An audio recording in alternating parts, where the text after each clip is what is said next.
हरे कृष्णा, राधे राधे। हमारे चैनल में आप सबका स्वागत है। हम हैं आपकी सखी वृंदा देवी दासी। आप सभी वैष्णव भक्त वृंद के चरणों में कोटि कोटि प्रणाम। आज आप सब के लिए फिर से बिहारी जी का एक बहुत ही प्यारा सा और अनोखा लीला लेकर आ गए हैं।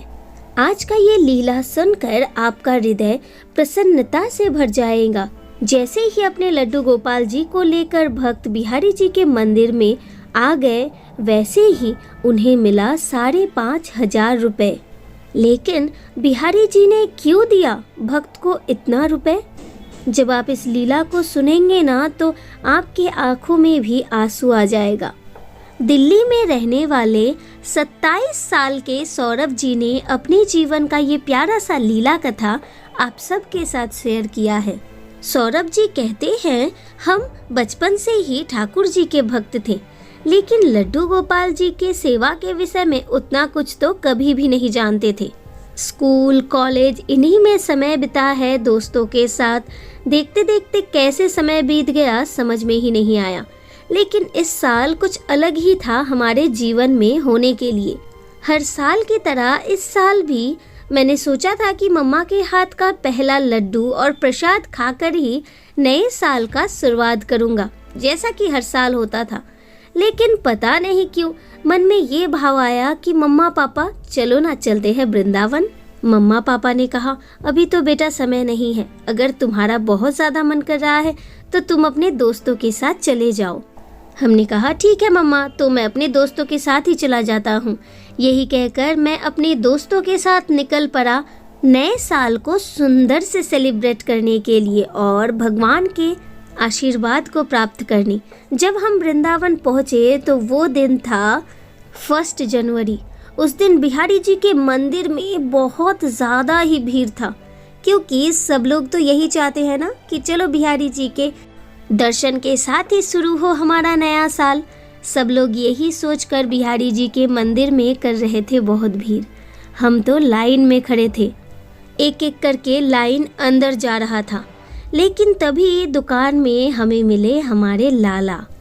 अब मंदिर के अंदर इतना भीड़ था कि लाइन आगे बढ़ ही नहीं रहा था और मैं एक तक से बस लाला को देख रहा था।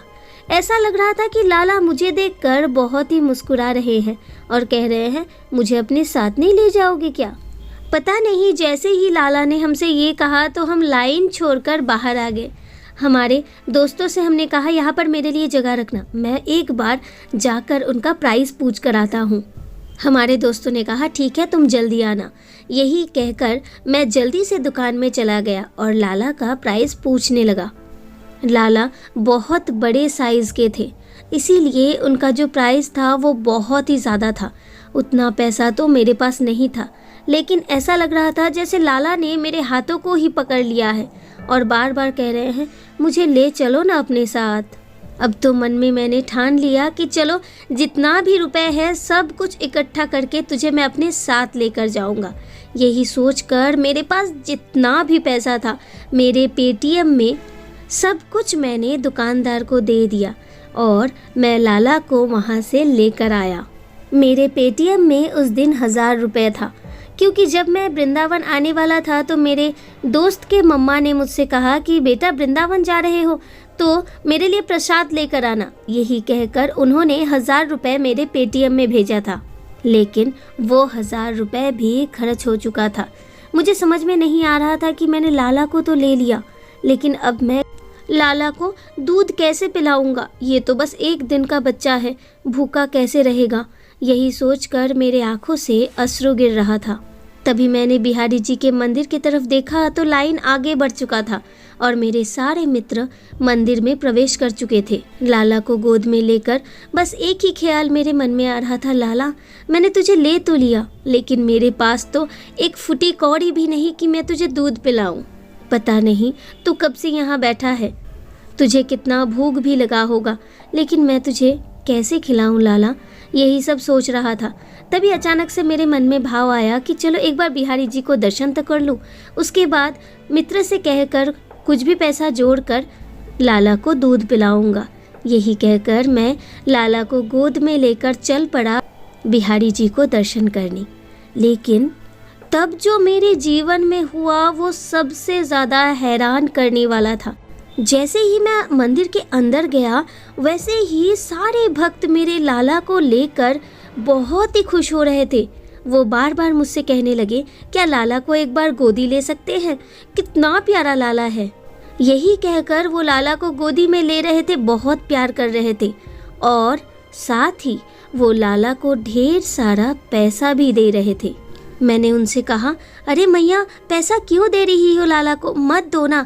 लेकिन कोई भी मेरी बातों को सुनना ही नहीं चाहता था। सब लोग हमसे कहने लगे, अरे ये तेरा लाला थोड़ी ना है, ये तो हमारे लाला है, सबके लाला है, ले कुछ खरीद कर देना लाला को।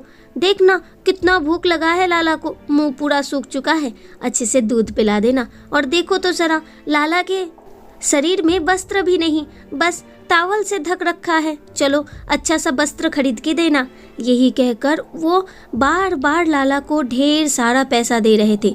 जो भी भक्त लाला को देख रहे थे वो गोदी में ले रहे थे और बस लाला को दक्षिणा दे रहे थे। मैं दक्षिणा लेना तो नहीं चाहता था, लेकिन कोई भी मेरी बातों को सुनना नहीं चाहता था। मजबूर होकर मुझे वो सारा पैसा लेना ही पड़ा। जब मैं मंदिर से बाहर आया तो सबसे पहले मैंने लाला के लिए वस्त्र खरीदा, उनके लिए प्यारा सा टावल खरीदा और उनके लिए मैंने दूध खरीदा। सबसे पहले हमने उनका श्रृंगार किया, उसके बाद उन्हें हमने दूध पिलाया। और जब लाला को मिला हुआ सारा दक्षिणा मैं इकट्ठा कर रहा था तो पता नहीं क्यों ऐसा लगा कि लाला ने मुझसे कहा, एक बार देख तो लो कितना दक्षिणा तुम्हें मिला। लाला की मुस्कुराहट को देखकर मैंने कहा, अच्छा ठीक है रुको। जब मैंने उन सारे पैसे को इकट्ठा किया तो उसमें मुझे मिला 5,500 रुपये। उन सारे पैसों को हाथों में लेकर लाला को पकड़कर मैं ज़ोर ज़ोर से रोने लगा, क्योंकि मुझे समझ में ही नहीं आ रहा था कि ये सब हो क्या रहा है। अरे लाला, ये तूने क्या कर दिया।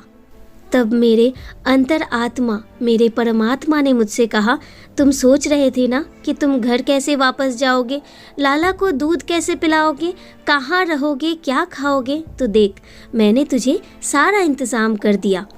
अगर तू मेरे लिए सब कुछ मुझे दे सकता है तो क्यों मैं तुझे ना देखूं। लोग कहते हैं कि लाला जीवन में आते ही जीवन में धन की बरसात होती है, पूरा जीवन ही बदल जाता है। लेकिन मेरे मन में कभी भी ऐसा ख्याल नहीं था। लेकिन लाला ने उस बात को ही सत्य प्रमाण कर दिया था। उन्होंने मेरे पूरे जीवन को ही बदल दिया था। लेकिन लाला का लीला अभी भी समाप्त नहीं हुआ था। लाला के पैसे से ही मैंने सारे भक्तों के लिए सारा प्रसाद सब कुछ खरीद लिया था।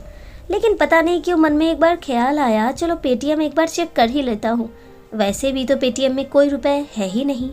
यही भाव मन में आते ही जैसे ही मैंने पेटीएम को चेक किया तो देखा उसमें 1,000 रुपये पड़ा था। ना ही मेरे फ़ोन में कोई SMS था, ना ही कोई मैसेज था, कुछ भी नहीं था, किसी ने पैसा भेजा भी नहीं था। बस मुझे पेटीएम में 1,000 रुपये शो हो रहा था। लेकिन मुझे अच्छी तरह से याद था कि मैंने लड्डू गोपाल जी को लेने के लिए पेटीएम का जो 1,000 रुपये था वो भी दे दिया था। ये सब कुछ लाला का लीला था, मुझे एक पल में ही समझ में आ गया। लाला के बिना तो अभी मुझे कुछ अच्छा भी नहीं लगता है। जो कुछ भी है उसी की कृपा से है। शायद सब सच कहते हैं, शुद्ध भाव से अगर हम भगवान को प्रेम करते हैं ना, तो भगवान भी सदा हमारे ऊपर कृपा वर्षाते ही रहते हैं। मेरे मन में कभी मैंने कुछ सोचा भी नहीं था, लेकिन लाला ने मुझे बहुत कुछ दिया जो मेरे जीवन का अद्भुत अनुभव है। अभी भी जब भक्त लाला को देखते हैं ना तो उन्हें दक्षिणा देते हैं। उन सारे दक्षिणा को इकट्ठा करके मैं लाला के लिए श्रृंगार खरीदता हूँ। मुझे अच्छा लगता है। ऐसा लगता है कि लाला हंस हंस कर मुझसे कहता है, तेरा पैसा नहीं चाहिए मुझे, मेरा पैसा है मेरे पास। जैसे वो सदा ही सखा के तरह मेरे साथ रहते हैं। मेरे प्रभु, मेरे लीलाधर, मेरे गिरिधर। तो देखा मित्रों, भगवान अपने भक्तों से कितना प्रेम करते हैं। भक्त को कष्ट हो कभी भी उन्हें सहन ही नहीं होता।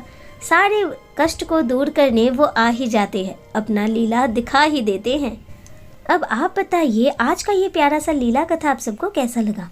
अगर अच्छा लगा हो, दिल को स्पर्श किया है, तो प्लीज़ वीडियो को ज़्यादा से ज़्यादा शेयर कर दीजिए ताकि हर कोई लाला का ये प्यारा सा लीला कथा श्रवण कर पाए। और अगर आपके जीवन में भी घटित है कुछ ऐसा लीला जो आप हमारे साथ शेयर करना चाहते हैं, या फिर आप किसी का भी लीला कथा जानते हैं जो शेयर करना चाहते हैं, आप हमें कमेंट में ज़रूर बताइएगा। हम अपना व्हाट्सएप नंबर आपको दे देंगे।